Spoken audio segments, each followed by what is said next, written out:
Now back to the show. This is The Law Show on CL 650. Welcome back to the program. Sterling Fox with you, joined in studio by a couple of immigration lawyers, Gordon Maynard and Rudy Kischer from the Vancouver law firm Maynard, Kischer, Stojicevic, immigration and citizenship lawyers in studio, talking, about all of the changes to immigration law. We're only a matter of, 18 days into a whole set of new changes in a very, very complicated area of government activity to begin with. Gordon, before we took the break, you were talking about this express entry program and the different categories of skilled workers that it applies to. The government has identified different classes of workers, but they still, each and every one of them, under this new express entry program, is going to only be able to proceed upon receiving an invitation to apply. So tell us about that. Who gets invited and who gets rejected? Yeah, that's the essential element of the express entry. Imagine a swimming pool. Okay. All right. Anybody who wants to immigrate to Canada under express entry, first of all, has to dive into the pool. Right? That pool is from where they're going to select individuals and give them an invitation to apply. An invitation to apply is your ladder out of the pool. All right. If you don't get out of the pool, you cannot make an application. But there's rules about jumping in, and there's rules about climbing out. So you can't jump in unless you actually meet the requirements for one of the immigration programs, one of the economic categories. Otherwise, you're spinning your wheels. That's right. Okay. So you look at CEC, you look at federal skilled worker, you look at federal skilled trade, and you look at the minimum requirements. Does that individual have the minimum requirements for at least one of those categories? Okay. They're going to have to demonstrate that. Maybe have a language test. Well, they need to have a language test result. They need that. They need to have the right work experience. They need to have a job offer, a qualified job offer, perhaps. If so, they jump into the pool. And when they jump into the pool, they do it through a government website.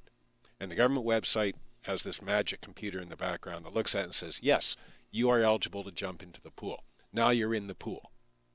Now, to get out of the pool, the government has to give you an invitation to apply, and they have a separate set of rules about who gets the invitation to apply. Okay, let me stop you for just a sec. The whole business of even just getting into the blinking pool in the first place, and you've got to qualify under one of three categories, et cetera, et cetera. Typically, Gordon, how long would the process of even being eligible to be invited take? Just the process to jump into the pool. Yeah. How long is that going to take? Well, you can fill out a profile online, and if you take care with the answers and you have the information, you have to have a language test, so you have to have gone through and done a language test with certified testers and gotten your results, and you have to be the right results. You're supposed to also have obtained your police certificates, because if you do get an invitation to apply, you only have a short time in which to do so, and you don't have time to lollygag getting your police certificate. So you need to have your background checks you need to do your homework first. Okay. But the actual process of jumping into the pool, you can do that in an afternoon when you're ready. But then there's a second set of rules about jumping into the pool that you may have to register onto Job Bank. Job Bank is the government website for people looking for work in Canada. And we're all going to the government website right now going, what's the process for that? Right? How does that work? So there's two separate jumping in there. So you need to do your homework, but it doesn't take long to jump into the pool. Jumping out of the pool, or climbing out of the pool with an invitation to apply, that's another matter. You could be in that pool for a year and never get an invitation to apply. What typically, now I'm just looking for some numbers, because we're talking in abstract terms here, but these are people we're talking about. This is a swimming pool full of people, some of whom don't swim all that well. And so the point is, how big is that pool of people, and what's the invitation as a number, as a percentage of the total group that could be invited? Well, this is kind Wonderful of a question. Well, this is going to be the interesting, part, because I think what we've seen in the past, I think, is the government has underestimated the amount of demand to come to Canada, the amount of people that are interested, that will be putting up what we call a profile to get that, hoping to get what's called the ITA, the invitation. So they'll be all over the website and putting their ducks in a row. Well, the number that we just heard, I mean, the program is less than 3 weeks old, old, and we've heard of 10,000 applications of people trying to get a profile. In less than 3 weeks. People trying to jump into the pool. Yeah. So the program we only immigrate Canada about 250,000 people a year. Right. Only of the 250,000, just over half of those are economic class immigrants. So you're looking at a total intake of 120,000 people, 130,000 people. Applications are usually 1 to 3 people per application because it includes a spouse and a child usually. So you're looking at maybe 70,000 applications. They've already had 10,000 people trying to get a profile on. In 3 weeks, less than 3 weeks. So I think their computer system better be ready for the onslaught of applications that are going to come from people sitting in their living rooms all over, places where we have a high immigration from, the Philippines, China, India. Sure. And trying to say, well, this is open now. Let me see if I fit. And it takes, like Gordon said, an afternoon to fill out. And I think they're going to see a lot of people. Well, I've got a degree. I speak English. Maybe I qualify, trying to get into that pool. But 2/3 of the people who have tried to jump in have been rejected out. Right. You don't meet our criteria for jumping into the pool. Now that you're into the pool, how do you get out? And what they've done is they've concocted what's called the comprehensive ranking score. Now, this is entirely new. Is this the point system you were referring to earlier? No, it's a new point system. Oh, boy. Okay. A different point system that operates just for the purposes of the pool. So everybody in the pool gets assessed on this comprehensive ranking system. It's a point system where they look at things like your work experience, your education, your language ability, if you have a spouse, what are their characteristics, and they give you a score.